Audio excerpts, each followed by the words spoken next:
You know, there's a thing for the Democratic Institute where I was supposed to hold a meeting of all the heads of state of democratic countries. We had to do it virtually from the White House. Well, guess what? In the last 10 years, there's 15 fewer democracies in the world.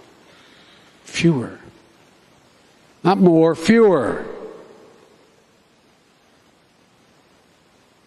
So there's a lot at stake. But we're better prepared than anybody else. I know that Senator Brown and Portman are going to work with our colleagues to finish this bill, but it didn't, you know, they did it in infrastructure. They're doing it again on this. Let's get this Bipartisan Innovation Act to my desk. And look, folks, just look at what's within our reach. I've never been more optimistic, and I mean this sincerely. I've never been more optimistic about America than I am today. Not because I'm president, but because everybody's waking up. It's a new time. Because of my economic strategy, companies and jobs are coming home again. We're making Buy America reality, not just a slogan. Because of the bipartisan infrastructure law that Sherrod and Rob worked really hard to pass, we're going to rebuild America. We're going to rebuild a better America. $1.2 trillion. That bridge, if you really want to go to Kentucky, is going to get better. No, but really, we're talking about billions of dollars, modernizing roads, bridges, airports, delivering clean water, high-speed internet to every American.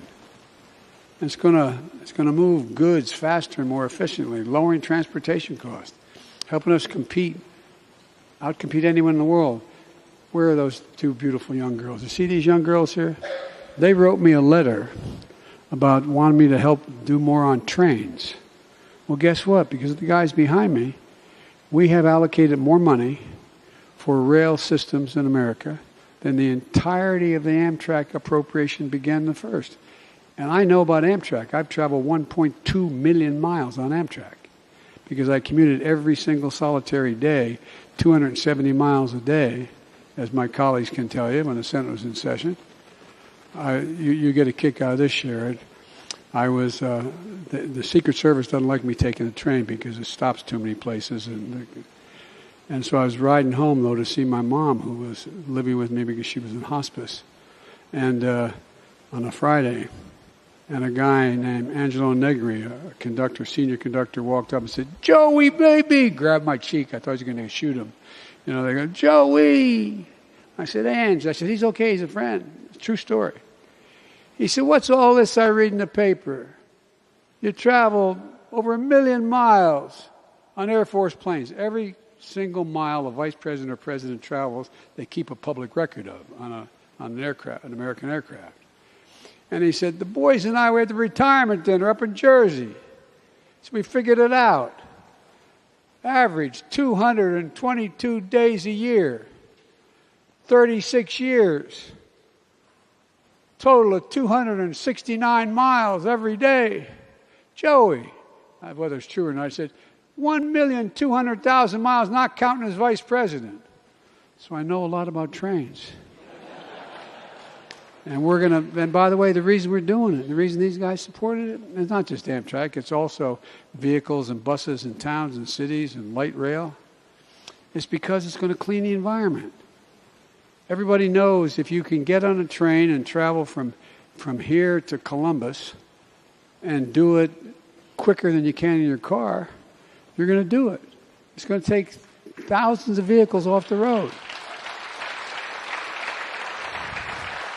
But my point is, folks, look, there's so much we can do.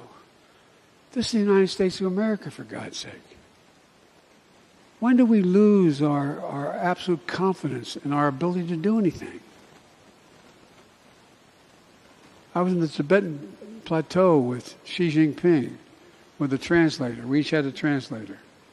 And by the way, for the record, I turned all my notes over. Okay.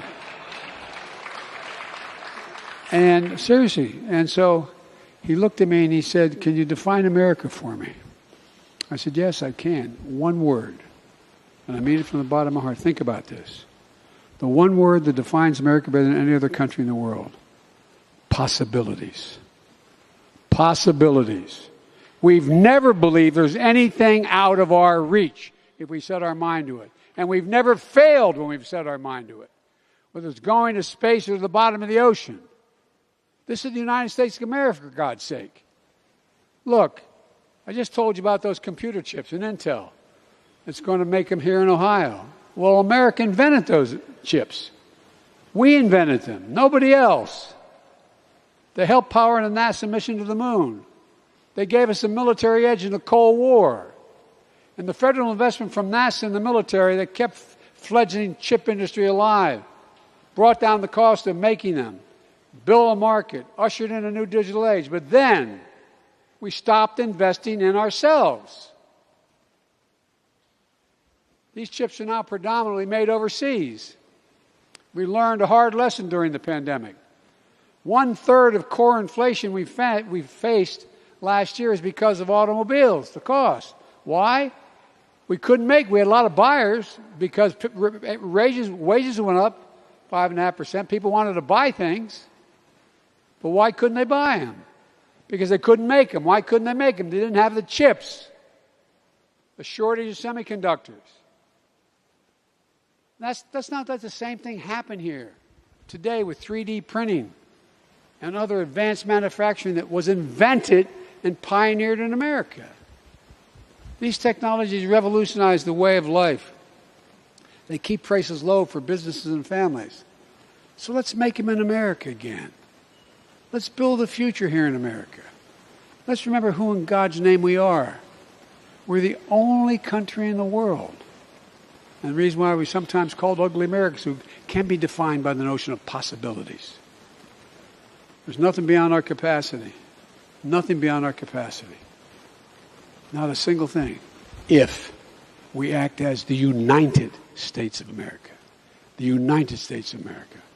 So folks, I really am optimistic because of the guys behind me and other men and women like them. We're about to enter a new period. We just got to stay the course, have confidence in ourselves. And by the way, there's overwhelming strength in our diversity. And it's about time. I'll end by saying, when I got elected, I made a promise. I said my administration is going to look like America. Whether it's a vice president or a secretary of state or a cabinet member or a senior person, it's going to look like America. And it does. And one more thing. I know how to say the word union. Not labor, union. The single best workers in the world. So folks, let's go do this, okay? I want to thank the folks here. I want to thank all the major corporations here. And I want to thank what you're doing, all the small business we're going to bring together here. You're bringing together because we're going to provide good, decent jobs. And we're going to educate people to be able to handle all these jobs. God bless you all, and may God protect our troops. Thank you.